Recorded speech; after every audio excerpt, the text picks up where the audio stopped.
Nipton Reservoir, Leicestershire.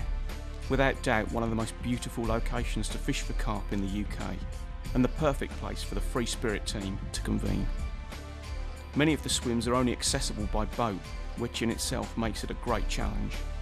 It's the perfect location to look at casting, whether it be a small underarm cast or a mighty overhead launch, and throughout the course of this programme you'll see the consultants discussing and demonstrating many aspects of this very important part of carp fishing.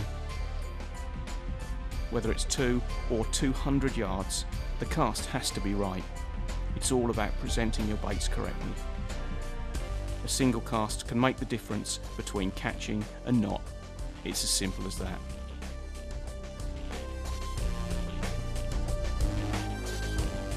Simon Bond is the Managing Director of Free Spirit, but is also an obsessive and dedicated carp angler.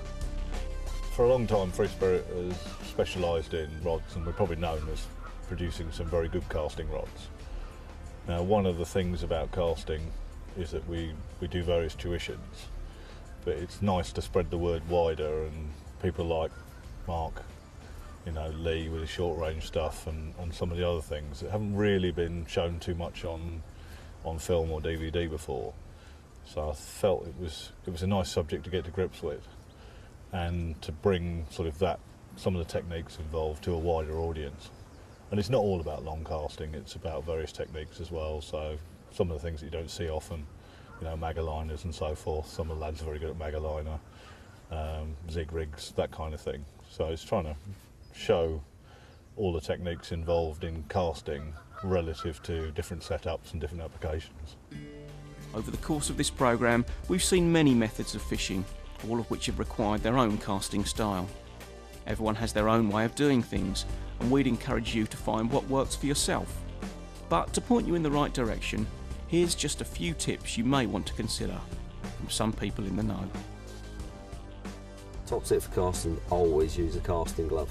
I think you see a lot of people on the bank nowadays that are desperately trying to hit a range, and as soon as they pull through on the cast you can see them releasing too early because the pressure comes up on that finger, and I don't care how hard your finger is, there is a point where you will release because you know that if you leave it any longer it's going to start cutting into your finger. Always feather the line when you do cast, but then also feel for a drop on the lead. It's the most important thing. If you don't feather it, the chances are you will get a tangle, although when you retrieve it, it'll come back as if it wasn't tangled.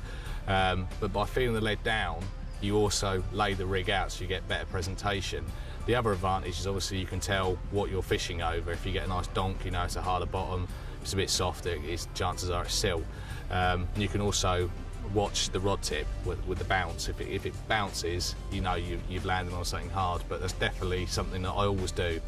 I mean, one of the most important aspects of my fishing is feeling my lead down through the water. I'm not happy unless I feel that lead tap the bottom. What in effect you're doing, you're casting, and as the lead hits the water, you're sort of putting the brakes on, feathering it down, and just sort of lowering the lead down through the water until you feel that little donk or not. One of the classic things I've seen that people do when they're casting, they underfill their spools. And certainly what I would say is, that's 12-pound line on there.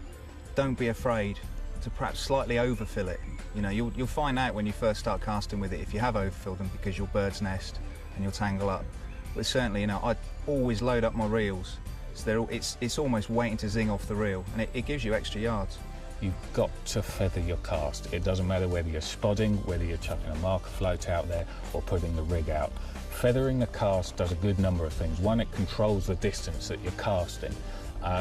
Two, it's going to slow the lead or whatever it's spod. It's slowing its trajectory so that when it lands on the surface, it's not flying forward at great speed. It's slowed it down, so it's almost like you're dropping it in as opposed to it flying in, which is going to make a quieter landing, spook the fish less.